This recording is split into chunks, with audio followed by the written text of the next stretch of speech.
L'enseignement de ce soir, donc ce que Gisela va exposer, porte sur l'impermanence.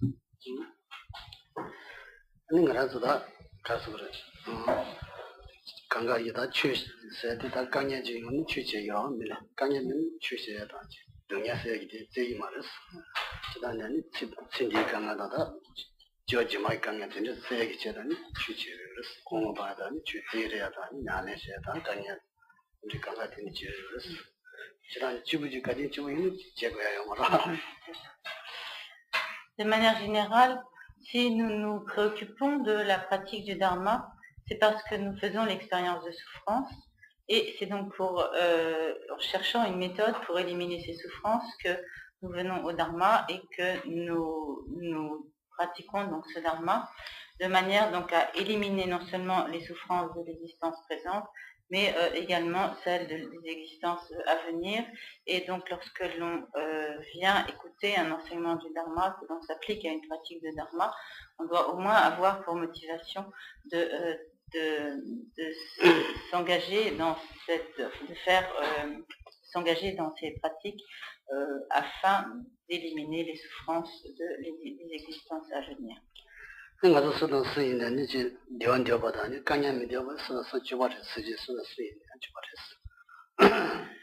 Tous les êtres sont égaux en ce qu'ils veulent éviter la souffrance et en ce qu'ils aspirent au bonheur.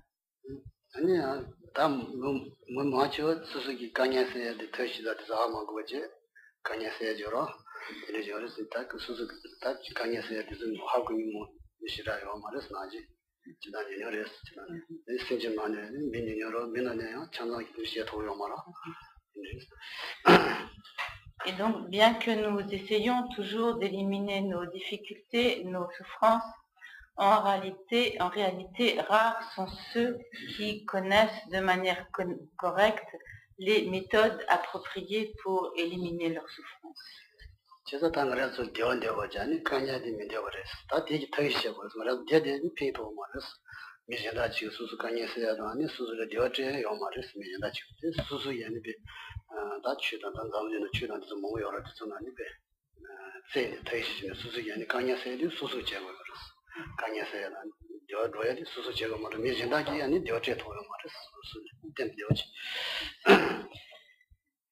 Mais si nous voulons donc éliminer nos souffrances et obtenir le bonheur, c'est à nous-mêmes de mettre en œuvre les moyens nécessaires. Personne d'autre que nous ne peut faire cela à notre place.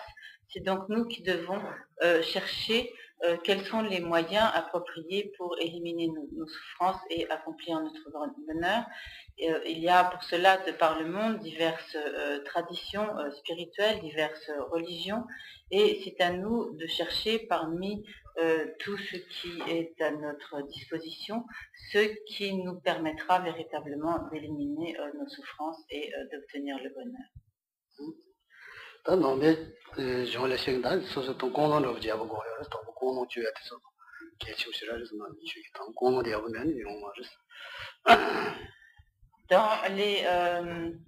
Dans les enseignements bouddhistes, il est accordé une importance toute particulière à la motivation que l'on doit développer dans toute activité.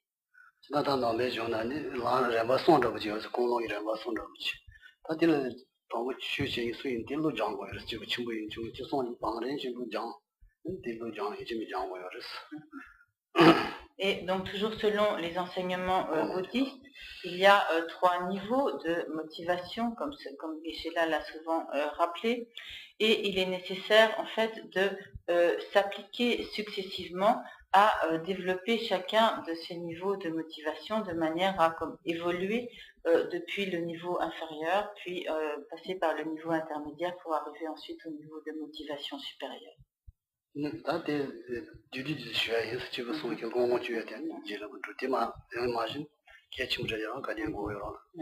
Geshe-la va rappeler très brièvement quels sont ces 3 niveaux de motivation, car ce sont des points essentiels. 다 총무기 상당에는 다 나베도 존재하는 친지 주고 상는 많이 버지 친지도 시몬이는 시몬 자고 치고 시고요스 아니 친지를 주고 상당데 왜 있는 친지 주제에 터노를 아니 저런 제마디데 이름을 되어서 다 나시든 로고요 저는 디베 이름을 되어서 저는 그래도 친지가 아니 되어주종질의 인디언 제마 세름을 초단로요 이 주제 이름을 저도 다시 뭐 아니 저래에서 비 강야며 가지고 예송송송하다 강야며 가지고 뭐 마음보나요 이제 하다 미 고마 토토야 기체다니 비 예체다니 비 나네 제는 거래 지워이나 진짜 고마 진짜 그거이나 아니 저 총이 디디로 수잖아. Donc très brièvement, la motivation des pratiquants inférieurs consiste à accorder plus d'importance aux existences suivantes qu'à l'existence présente, et donc consiste à considérer comme plus précieuses les existences suivantes que l'existence présente. En effet, cette existence présente ne dure que très peu de temps, alors que nos existences à venir dureront pendant une infinité de temps. Et donc si nous consacrons toute notre énergie, tout notre temps à la réalisation du seul bonheur de cette très courte existence présente, en réalité, donc cela serait pour nous très dommageable, car une fois écoulé le temps très court de cette vie présente, nous devrons prendre une renaissance, et si nous n'avons pas accumuler les causes nécessaires, alors nous devrons prendre renaissance dans des états d'existence infortunés où nous devrons subir d'interminables souffrances. Donc,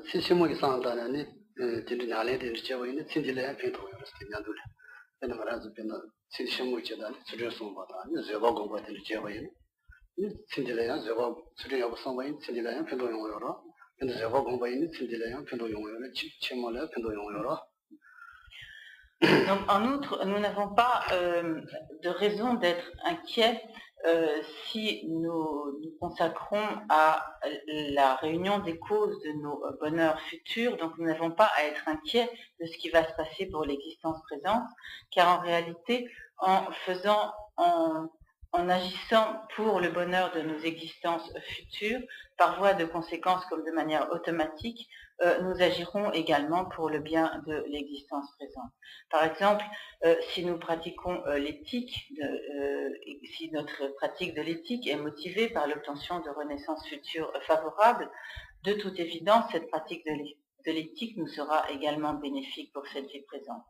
De même, si motivés par le bonheur des existences futures, nous nous appliquons à la pratique de la patience, également il est clair que cette pratique de la patience nous sera également très bénéfique pour l'existence présente.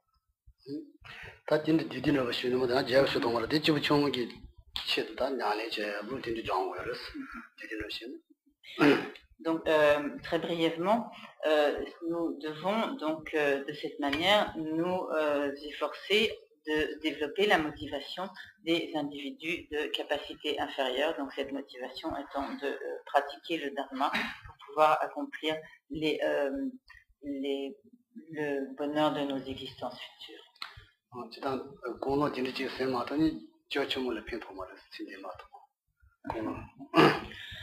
Si nous n'arrivons pas à développer ce genre de motivation, et si nos activités ne sont pas motivées donc par cette détermination, ne sont pas par cette volonté d'obtenir le bonheur pour nos existences futures, alors même si les actions que nous faisons s'apparentent à des pratiques de dharma, en réalité, elles ne seront pas véritablement des pratiques de dharma et ne pourront pas être bénéfiques pour nos existences futures. 제가 저지마서 내가 저기 나시딘 로요로 나시딘 루디안 나시딘아니 니고야 버치 레스 노벤 나시딘 니고야 버치 사바테냐니 야버지 노토요 나시디 저시물 보면서 디그렌데 디그렌데 마치 라버튼 간로요 다 저시모야 Ainsi donc les actions que nous accumulons déposent donc une empreinte sur notre courant de conscience. Et donc, lorsque cette vie prendra fin, notre corps restera derrière et ce qui poursuivra donc son courant d'existence, c'est notre conscience, notre courant de conscience et toutes ces empreintes karmiques, donc toutes les empreintes déposées par les actions que nous aurons accumulées, accompagneront cette conscience, ce courant de conscience au-delà donc de l'existence présente.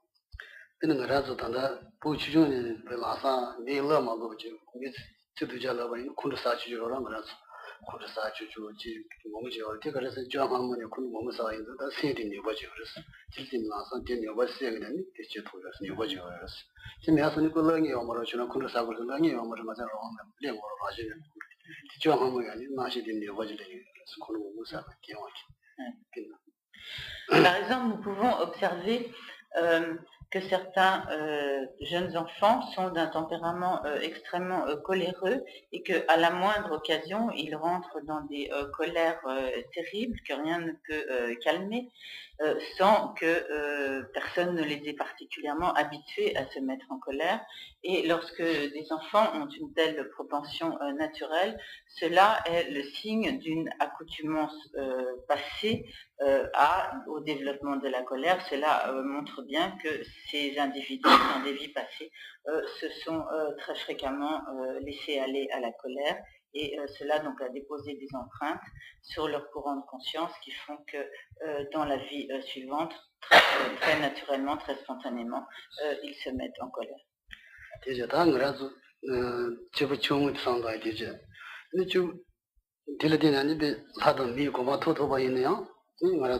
Kanye yoris tanda tada mili kanye yoris tanda ngarazo kanye yoris ngarazo mi goma to dia ngarazo je donye jiga na je donye so momo yoro cheda de donye yoris jo jemala ni tada mi goma to ba yine pingi mare ni khaso to khawa tan jani donye yoro ajin re ta nyaga ji mil to ba da pin to ma jema de yabu ma je mar jo mu ji tin ro yoris tin san ta ni khaso khawa tan je donye yoro ajin ro ni dile te ke ni taba dewa 동양 매버서 타고 동양 타고 그러잖아.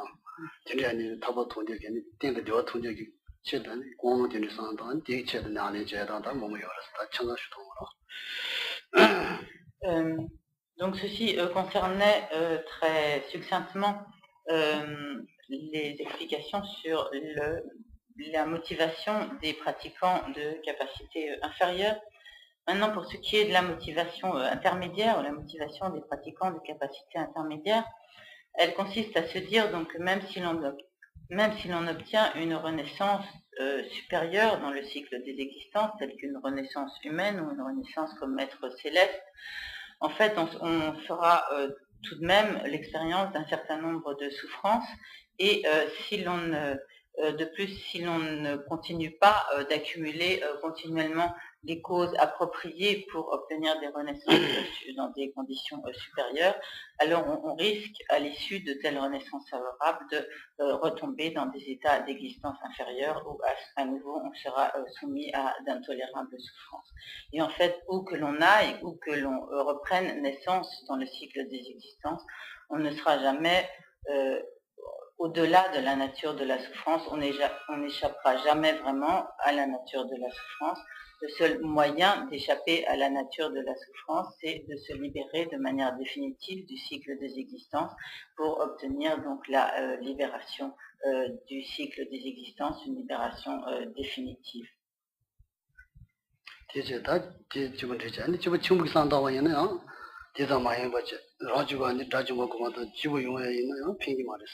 신체탄자니 단도 신체 무지를 강해 요랬어. 아니 신체탄자 아니 저거 당에 미디어가 집어지. 아니 신체탄자 수수게 니레스 니 타도레스 니 타도서 니 타도디 마샤 그러잖아. 니 타도 마자. 니 조다 니들레스. 니 라주고 집으시 수수 조다 니들 탄지 아니 동양 어디는 수수 집어 용 말아.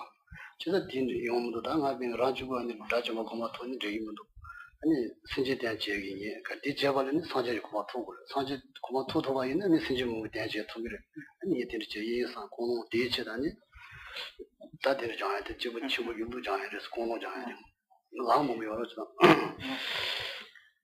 Donc cette motivation des pratiquants intermédiaires consiste donc à vouloir obtenir la libération définitive du cycle des existences, donc de la souffrance du cycle des existences. Maintenant, pour ce qui est de la motivation des pratiquants de capacité supérieure, la motivation supérieure, elle consistera à se dire que donc, même si l'on obtient pour soi-même la libération du cycle des existences, en réalité, cela ne pourra pas être comme vraiment satisfaisant ou comme totalement bénéfique, car on laissera en quelque sorte comme derrière soi, dans la souffrance du cycle des existences, tous ceux qui sont en fait nos proches, qui sont comme des êtres qui nous sont extrêmement chers, aussi chers que notre mère de cette existence. Et si par exemple nous-mêmes nous nous trouvons comme hors de la souffrance, hors de danger, si nous nous trouvons dans une situation où nous sommes très heureux, nous ne pouvons pas être totalement, enfin il serait comme tout à fait injuste ou inapproprié d'être totalement indifférent à la souffrance de tous ceux qui nous entourent.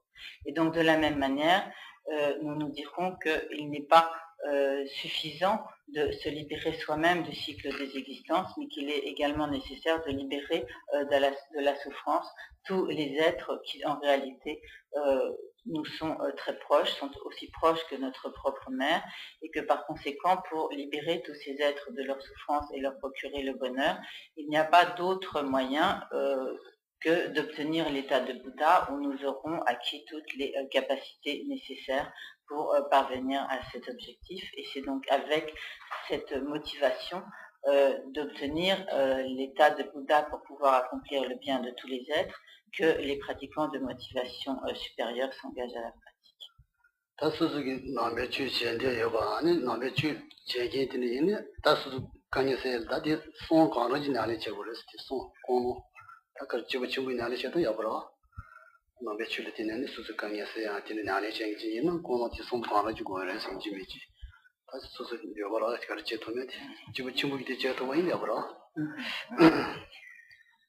Donc, lorsque l'on veut s'engager à la pratique de la voie bouddhiste, il est indispensable de le faire sur la base de l'une ou l'autre de ces motivations, mais il est indispensable d'être animé par l'une de ces trois motivations, même si ce n'est que la motivation des pratiquants dits de motivation de capacité inférieure, cela est déjà une motivation excellente.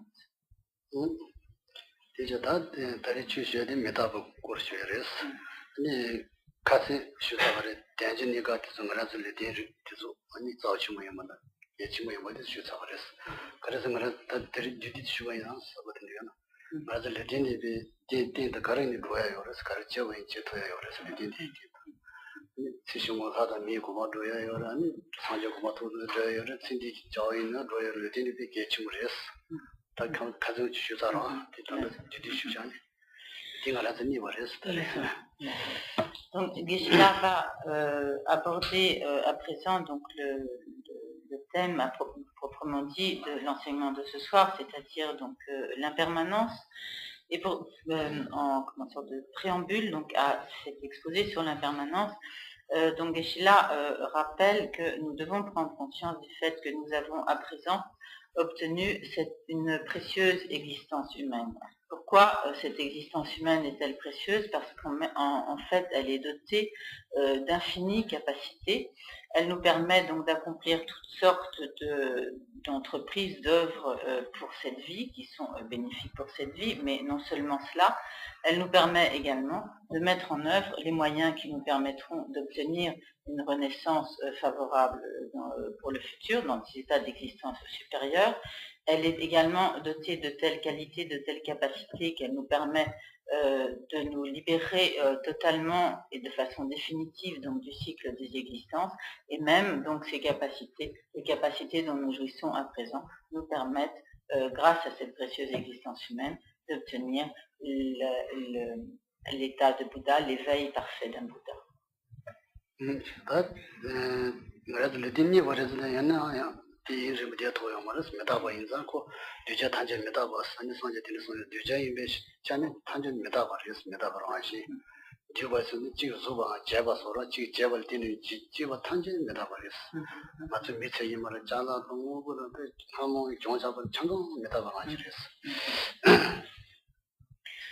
Nous avons donc à présent obtenu cette précieuse existence humaine, mais nous ne pourrons pas en jouir indéfiniment, car cette existence humaine est impermanente.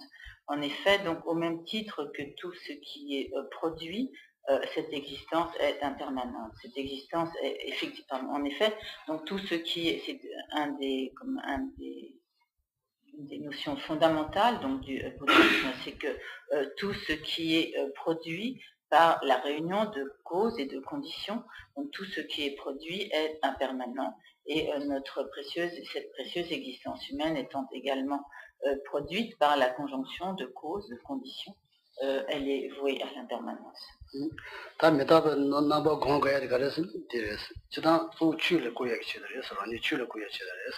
메타버 고야 되는 수술에 시행한 거야 되는 게 말이야. 수술 치료 거야 돼. 메타버 여바군 치료제 빈도용을 했어. 아니 마음보다 말해서 강가를 치료에다가 연결했어. 뭐지? 단다 여부 공부이나 드디어 핀토리어스.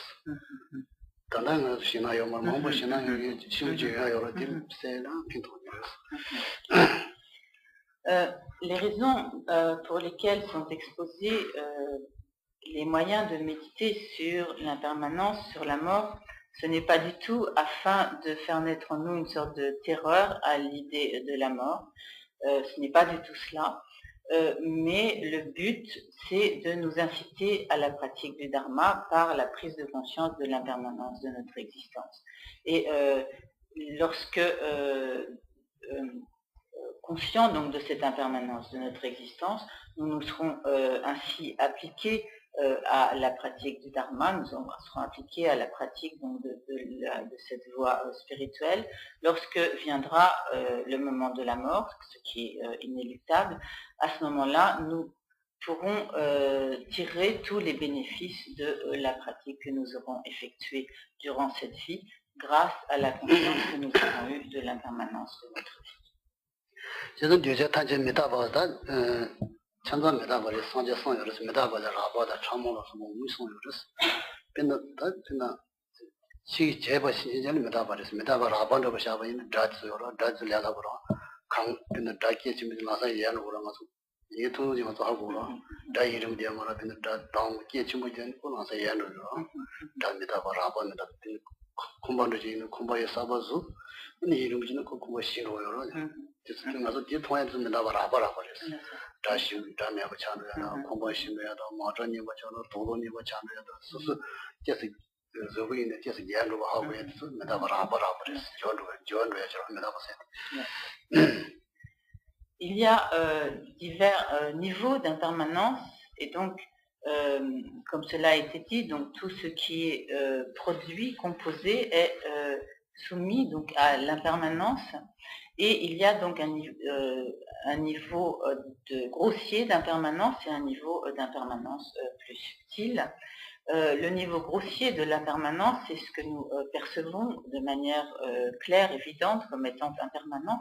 Par exemple, nous percevons sans aucune difficulté l'impermanence du son. Lorsque un son, n'importe quel bruit ou un son est produit, il est produit par certains agents, par certaines conditions, et lorsque par exemple un bruit qui consiste à taper sur quelque chose, n'importe quel son, il cesse et peut cesser donc immédiatement, et donc lorsque le son cesse, nous avons conscience tout à fait de l'impermanence de ce son.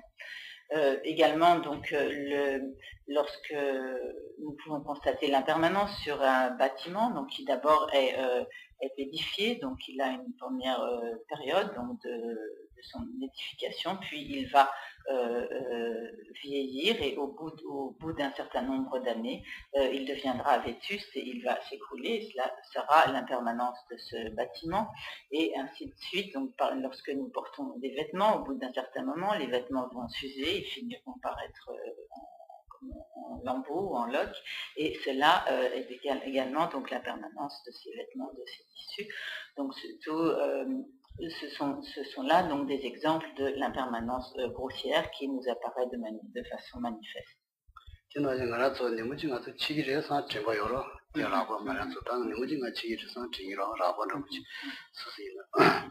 Et également, donc nous avons conscience du fait qu'un jour ou l'autre, nous devrons mourir, et cela est également donc notre impermanence grossière.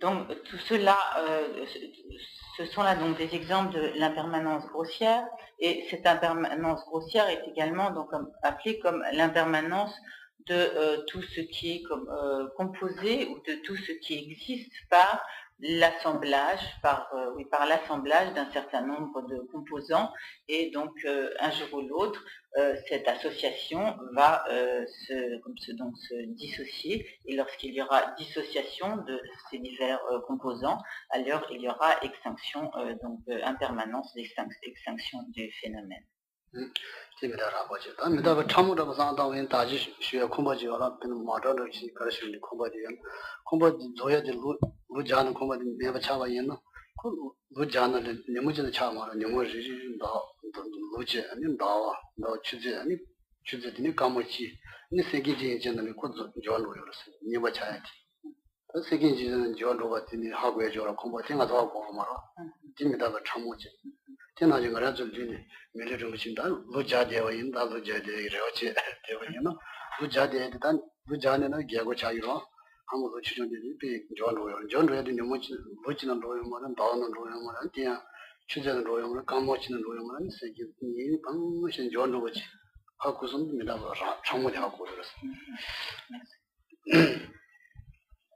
En fait, cela est donc le niveau de l'impermanence grossière, mais il y a également donc un niveau d'impermanence beaucoup plus subtil.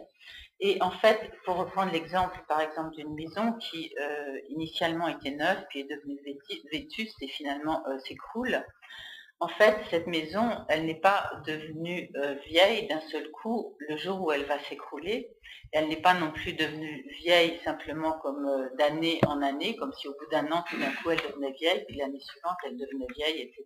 Elle n'est pas devenue vieille non plus comme de mois en mois, mais en fait, son processus de dégradation se déroule de manière constante, d'instant en instant, et il y a ainsi donc d'instant en instant une transformation de ces phénomènes composés, une transformation donc qui est de l'impermanence subtile, qui fait que d'instant en instant, le phénomène en fait est impermanent, se transforme, et c'est cette continuité de transformation qui finalement aboutit donc à l'extinction du phénomène dans le cas donc d'impermanence de ce que nous percevons, donc de cette impermanence grossière.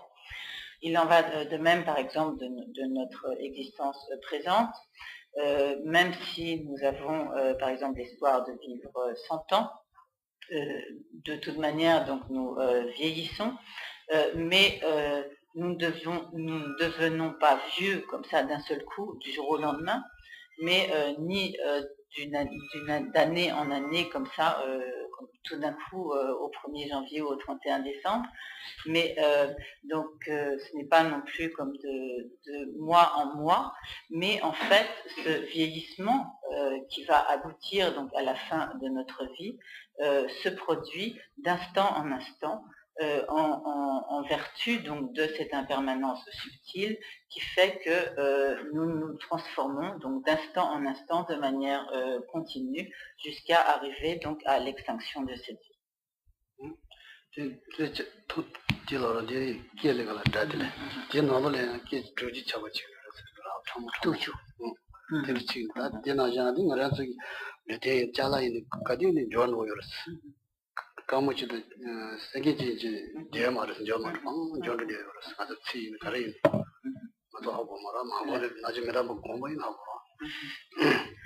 Et lorsque l'on médite ainsi sur l'impermanence subtile, il est important donc de prendre conscience du fait que il n'y a pas un phénomène composé, produit, qui puisse demeurer comme identique à lui-même, ne serait-ce que donc d'un instant à l'autre. Et pour illustrer donc la durée très courte d'un instant pendant lequel peut durer un phénomène et l'instant qui suit immédiatement, on prend comme référence le temps, la durée d'un claquement de doigts, et on divise ce temps en 60, et on envisage donc un instant d'existence de cette impermanence subtile en tant qu'un 60e de la durée d'un claquement de doigts. Et en fait, les phénomènes donc ne restent pas stables plus longtemps qu'un 60e de la durée d'un claquement de doigts, et immédiatement donc ils se transforment d'instant en instant et ne restent jamais identiques à eux-mêmes.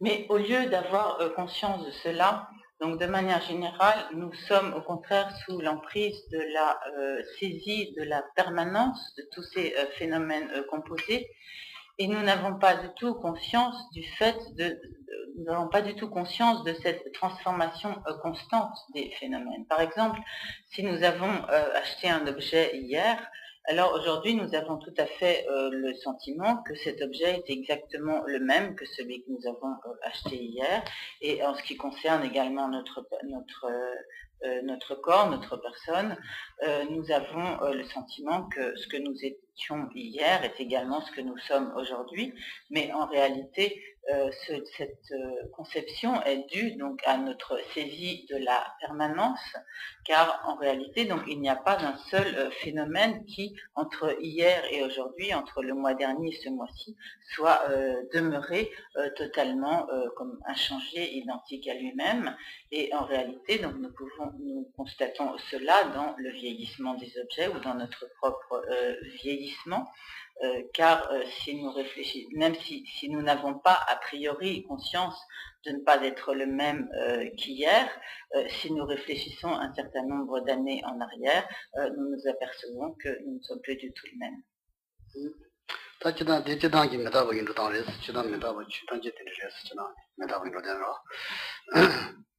Donc voilà ce qu'il en est de manière générale de l'impermanence.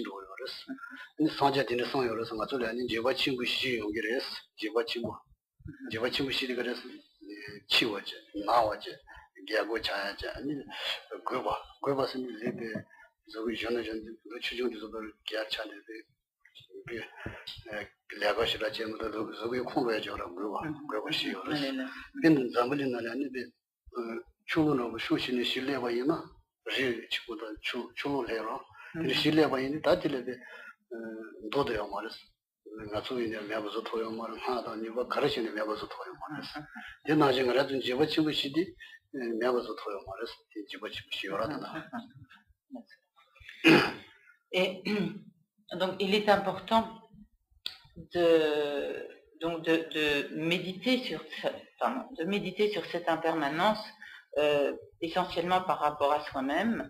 Bien sûr, cette impermanence touche tous les êtres, elle touche tous les phénomènes composés, mais il est important donc de méditer sur cette impermanence par rapport à soi-même.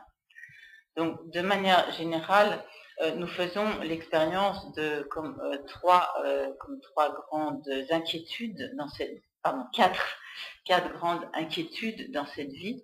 Donc, l'inquiétude de la maladie, l'inquiétude de la vieillesse, l'inquiétude de la mort et donc l'inquiétude de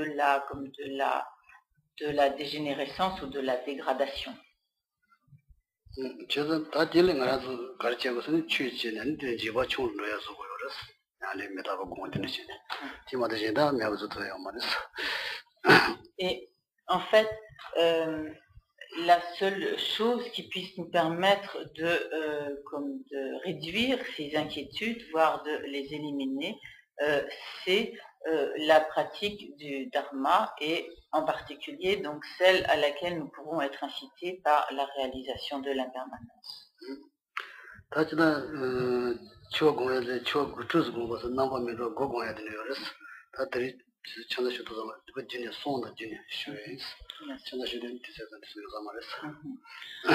De manière générale, la méditation sur notre propre mort, notre propre impermanence est présentée en 9 points qui sont regroupés en 3 points principaux, mais probablement comme il est déjà un peu tard, nous n'aurons pas le temps d'aborder tous ces points ce soir.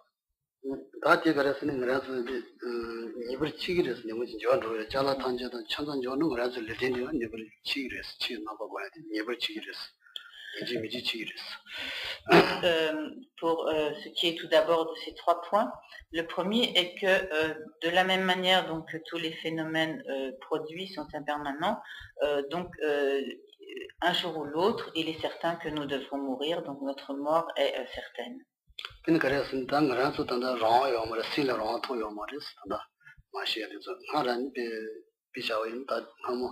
하라니 사제다 상대 선보 로토샤이 몸무지여 뒤서에 천단 치버렸어. 아무 몸무 쇼여 자다 배다다 몸무 쇼여라.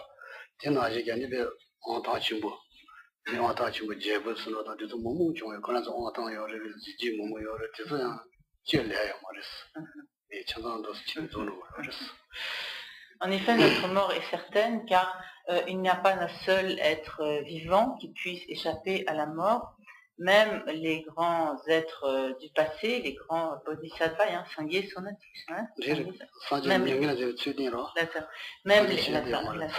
même les Bouddhas ont montré la manière de passer dans l'au-delà, de passer dans le pari nirvana, et même des grands, de la même manière, donc de grands sages ont montré la manière de passer, donc de quitter cette existence. Et en dehors de cela, même des êtres qui sont plus ordinaires sur le plan de leur réalisation, mais des êtres très renommés, très fameux, très riches, les grands de ce monde, les grands rois, des hommes et des femmes illustres, célèbres, etc. Tous ces individus du passé ont dû quitter cette existence, ils ont dû mourir.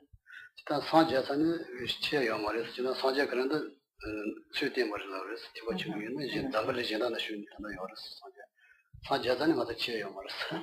이제 사자 치유된 말았어. 사자 나중에 딘딘 치유다. 지용을다. 메다바테 말았어.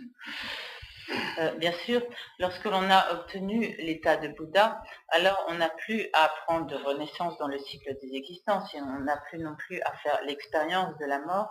Néanmoins, même les Bouddhas, afin de montrer aux êtres l'impermanence, ont manifesté ce processus de la mort.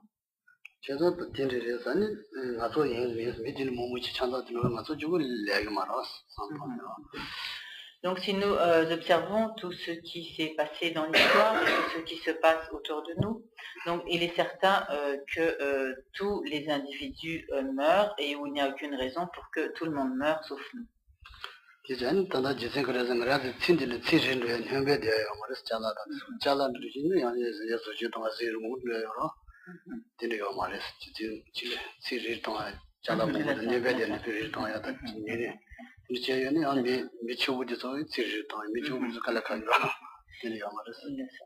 Et en fait, il n'y a aucun moyen qui puisse ajouter à la durée de notre vie, aucun moyen extérieur. Si c'était le cas, des gens extrêmement riches, par exemple, pourraient essayer de s'acheter une longue vie, mais ce n'est pas du tout le cas. 당그랍 되셔서 가지고 있는다 제게에서 여부 제기 나는 제기 도스는 제기 제이스 롬무 존로레스 제지 마죠 마죠는 롬무 존로레 다 제기 되니 몇 파노레스 나서버 나네 제기 수수기 여부도 해도 요구도 그랬어 이 제기에서 롬무 주도 제거 손도 다 제지 마죠 생각했어 또 존로레스 Et donc, il est également important de se dire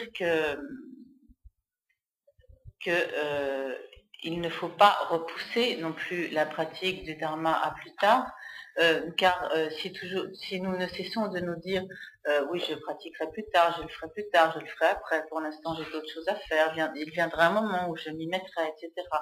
Et puis il arrivera un moment où nous n'aurons plus qu'à nous dire mais je n'ai pas pu, je n'ai pas pris le temps, je ne l'ai pas fait, et à ce moment-là il sera trop tard.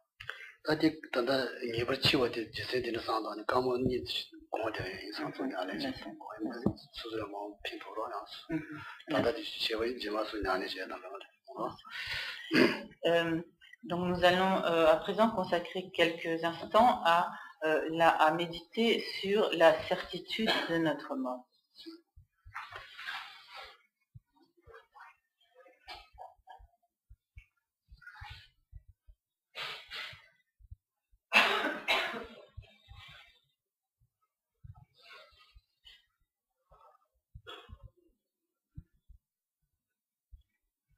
Nous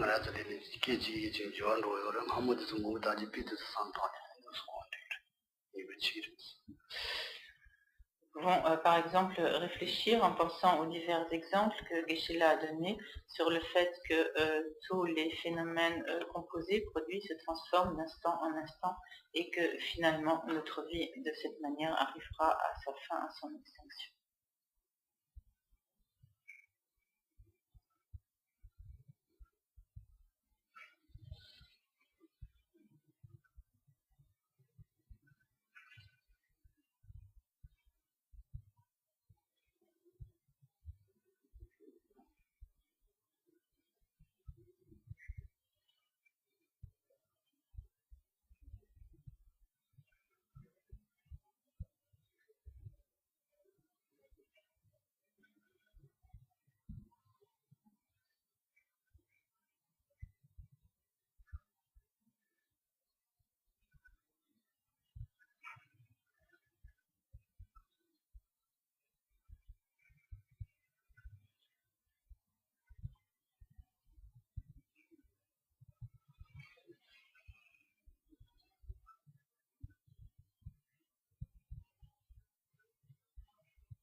Jamini had Zambali million, Chidam Midani, Chaban Zambali million, Silent, naturally, Nivoyamaris. Naturally, Nivoyamaris. 당가서 상단 당가 tes chi mara sa yiri mus chi ro ma te de da de so yin chi ro do jare ni chi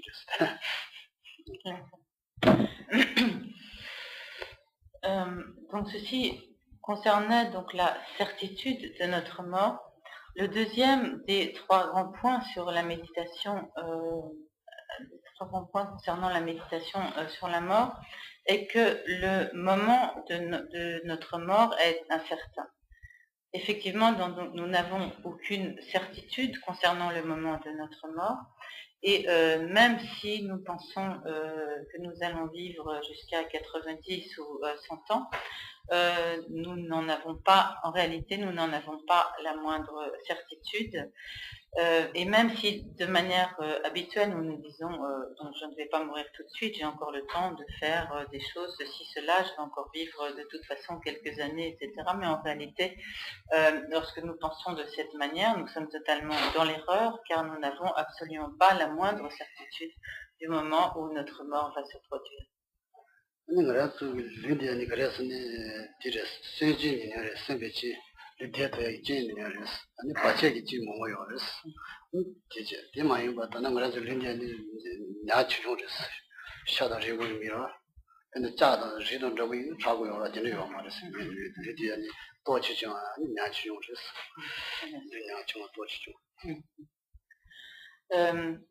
En effet, donc, ce corps est... donc, nous n'avons pas du tout la certitude donc, de le conserver aussi longtemps que nous le voudrions, car il y a en fait peu de conditions qui peuvent de manière certaine entretenir la vie, et en revanche les obstacles qui peuvent interférer à notre vie sont extrêmement nombreux, les causes de mort sont extrêmement nombreuses. En outre, notre corps est extrêmement fragile, il est comme aussi fragile qu'une bulle d'eau, il n'a pas du tout comme la solidité d'une montagne, mais le moindre désordre dans notre organisme peut être cause de mort, car ce corps est en fait très fragile.